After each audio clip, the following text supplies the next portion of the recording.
Hey, it's Brent with Lykins Motorsports. We've got our 464 Clevor full of oil.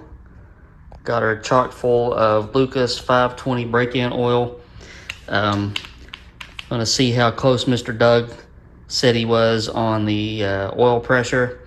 He said around 80 or thereabouts, and we wanted a little extra pressure because we're going to be running a vacuum pump on this, and vacuum pumps and remote filters and all that stuff tends to make the pressure go down, so we want a little bit of extra. So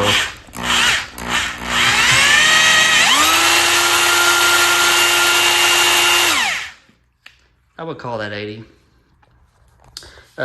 And this is a lighter oil. This is a 520 break-in oil, so if I wanted to gain a little bit more oil pressure, we could always bump it up to a 1030 or something like that. So our Cometic head gaskets came in, and a ton of other parts came in. So for right now, this is going to be a 2 or 3 day span of a video, but right now I'm going to get the heads bolted on and torqued down, and that'll give me a warm fuzzy feeling. We've also got our I got an Edelbrock water pump for Mr. Jim, and a remote, or I'm sorry, an electric water pump drive.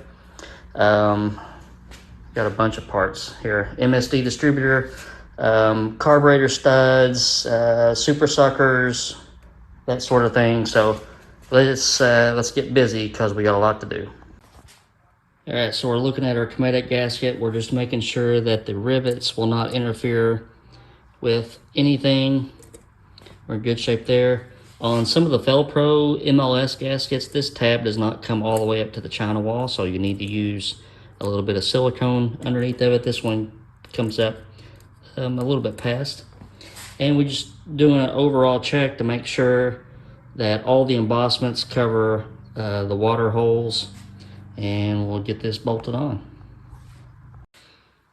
Okay, we're moving right along. This is our CHI water crossover. This is the last one in the country that I could find. And so there'll be a nipple that comes out. Cylinder head hooks to here. This cylinder head hooks to here. Allows us to have a water neck and a thermostat housing because the intake manifold is dry. And the way that the Cleveland head on a Windsor block interacts, no water comes up through here. All right, we got our black Edelbrock water pump mounted. Customer originally wanted an old school water pump drive, but it's not going to work out with vacuum pump's going to go there. Alternator bracket is going to go here. So we'll have to drive the alternator and the water pump off the crank. No big deal. He'll have plenty enough horsepower to do that. But this side occupies the vacuum pump. And on the dyno, we'll put an electric water pump drive on it. Just so that I don't have to start buying pulleys and all that stuff. He can get that all situated in the car. It's going to be a tight fit anyway, so he'll probably have to do some finagling on what'll fit and what won't. So we're going to look at our intake manifold now. This is a Hughes sheet metal intake, and these are made specifically for the engine that you're working on. So these are completely custom. They are high dollar. This one was almost $4,000. You send the heads to Mr. Hughes, and he's completely sets up the intake manifold to fit. So we're going to turn our attention to this. I'm going to pull this lid off and put some silicone underneath of it because it's not gasketed. And then we're going to start building up our carburetor sides. I picked up the carburetors today. Studs, carb spacer, to help straighten out the airflow as it goes into these 4 big ports, and also give us a little bit of clearance for the linkage, throttle linkage. But we'll get all this put together and test fit it on the engine next. Ran into a slight bump. This flange part contacts the water neck, so I'm gonna have to notch that little dude. So let the intake slide, but got the lid off. You can see the craftsmanship in this intake manifold. So it's been ported and blended in. You can see here how everything's blended in the transition areas. Beautiful welds. So I'm going to put a little bit of silicone on here and get this all covered up and our lid screwed back down. And then I'm going to whack that piece off so that our intake will fit. Okay, now we have clearance, and our ports fit. I do not have, well, I got some intake gaskets, but they're gonna be, they're for the smaller ports, and I don't know how big of a deal it'll be to make those work or not. So I may end up having to make some gaskets, but for right now, we're gonna switch our attention to getting our carb studs and our spacers and our carburetors mounted, just for trial fit. If this doesn't take your breath away, I don't know what would. Pair of custom 850 carburetors from Scott Perkins. Scott does all of my really high performance carb work. These are all just custom assembled. So 2 850s, it doesn't come out to 1700 CFM. What normally happens is that you get about 1.5 times the CFM. So 850 and half of that 425, so about 1275 CFM. But that'll feed our little rig just fine. So waiting for our tunnel ram linkages to come in, and I can get all this set up.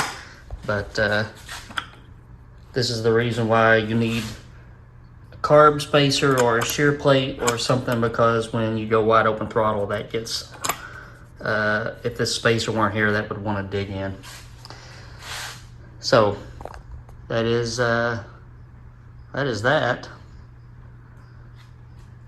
And what we're going to do next is get our MSD distributor out of the box and get it recurved and locked out, and put our black cap on it and get it set in there to check and make sure we got enough room and everything. Our distributor is recurved. I get the black cap on it and recurved it, locked out so that the timing is always the same. And yeah, so when the push rods get here and I can get the rocker arms on, then we can set our timing.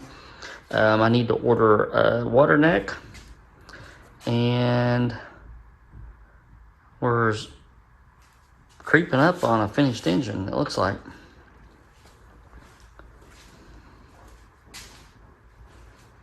So I need to work on my intake manifold gaskets a little bit, cut those out to match the ports, and we're just checking items off our list. So I'm probably going to leave you here until I get some more parts in. I had to order some barb nipples so that I can hook my 2 water hoses up, but we're checking off the list, and we're getting very close to a finished engine. Our bar and stands are being cut down, so I should have those next week, and yeah, we're very, very close. All right, guys, thank you for sitting down and watching this video and putting this engine together with me. Hopefully in a couple weeks we'll be able to light this thing off. I got a vacuum pump to buy. That's a pretty chunk of money, about $1,000. But the way that the engine is set up, Gotta have it. But yeah, so check back in. Make sure you hit subscribe so that you don't miss out any subsequent videos. And probably have a couple other videos. I get a lot of requests on how to fill out my CAM form, so I may walk you guys through that online, and just so you know. And I'm going to be putting together some FE Power heads tomorrow, so we'll be watching a video of that soon. Hope you guys are doing okay, and I'll talk to you soon.